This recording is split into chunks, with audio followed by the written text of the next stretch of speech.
I thought I would give since I haven't made a video in a while, I thought I would do one on kind of my intellectual history. It's not that interesting, or I haven't made any grand discoveries or had many grand thoughts. I think, but um, I guess I'll just kind of run through it. Um, I started being interested in intellectual topics maybe at 12, or I'm trying to. Maybe it was 10. Since I think the first time I started paying attention was when George W. Bush was elected, and that was when I first became interested in politics. And I'm still interested in politics, but they really fascinated me.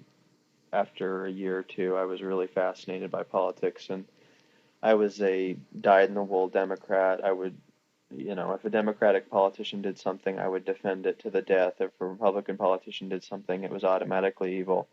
I was a standard issue, hardcore liberal Democrat, and I stayed that way into maybe early high school, and I had a lot of um, kind of cantankerous debates where or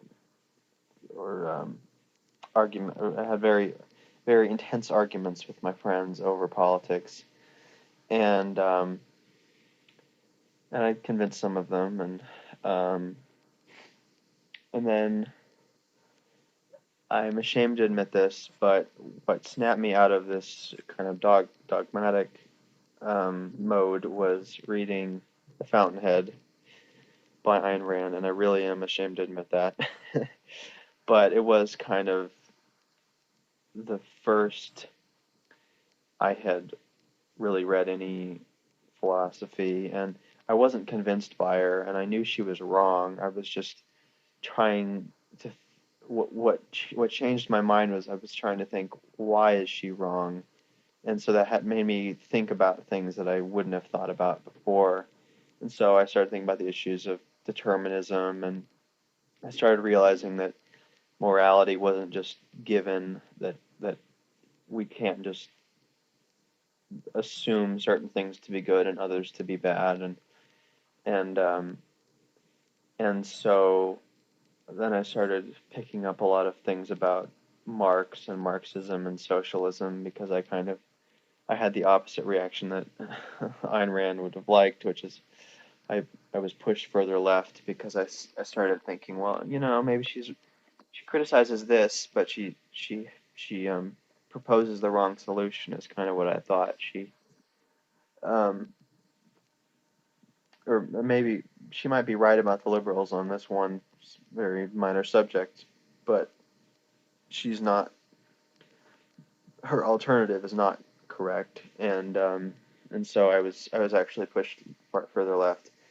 Um, so I became interested in Marxism, and I read a few things, and there was actually a really good MySpace forum, or a couple of really good MySpace forums with some really intelligent, kind of hardcore Marxist intellectuals, and they really knew the theory down pat, and they had all kinds of debates with libertarians. So I learned a lot about socialism just from reading their posts, and read the Communist Manifesto, of course, and I spent a summer struggling with Das Kapital, and it wasn't the entire summer. It was, I don't know, maybe a month or something, and I got fairly far into it, and I got past the portion that everyone says is the most grueling, where he's just really brutally laying out his theory, and just by having the most dense possible explanation of it.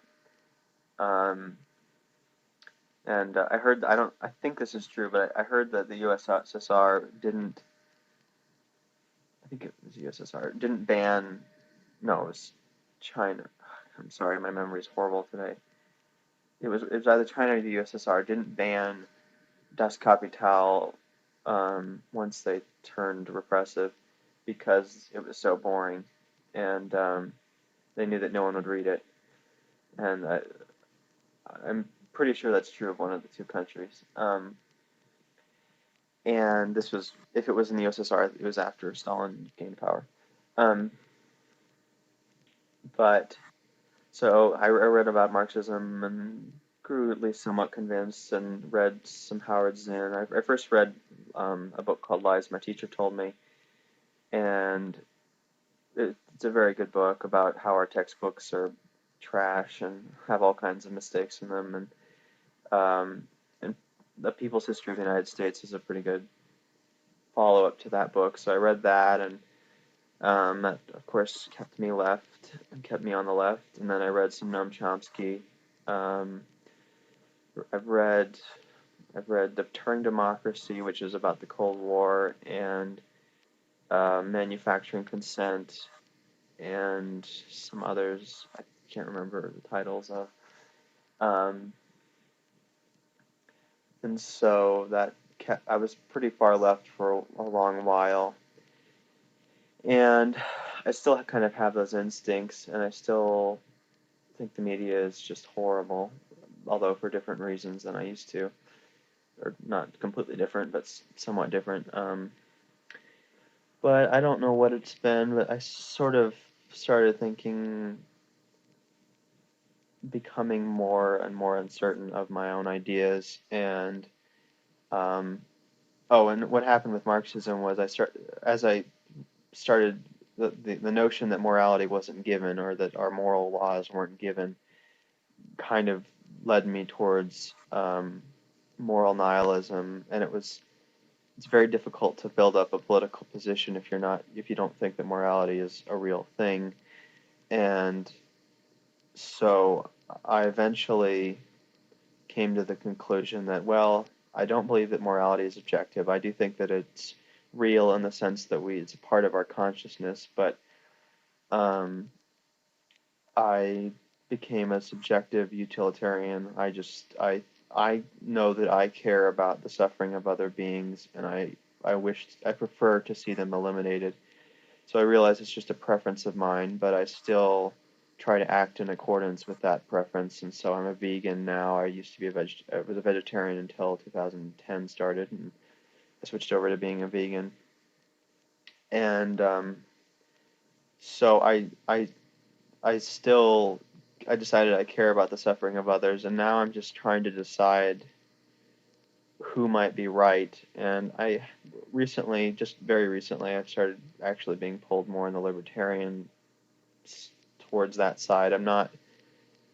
I still might end up being a Marxist for all I know, but I've been listening to this really, really good podcast called EconTalk, and it's done from a libertarian point of view, but it's a very careful, empirical show, and they really discuss economic topics in depth, um, and it's not too hard for the beginner to understand. And and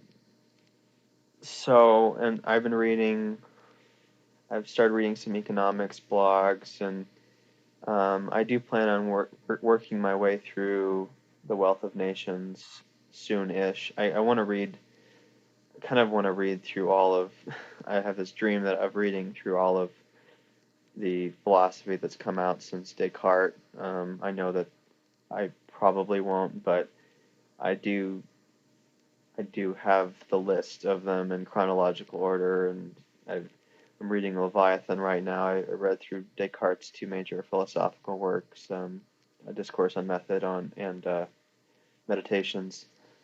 Um, so I've gotten a start. I don't know how long it will take me, but I'm on a long path that will eventually take me to a what I think will be a concrete opinion about the world, and about how it should, or how about how society should be organized.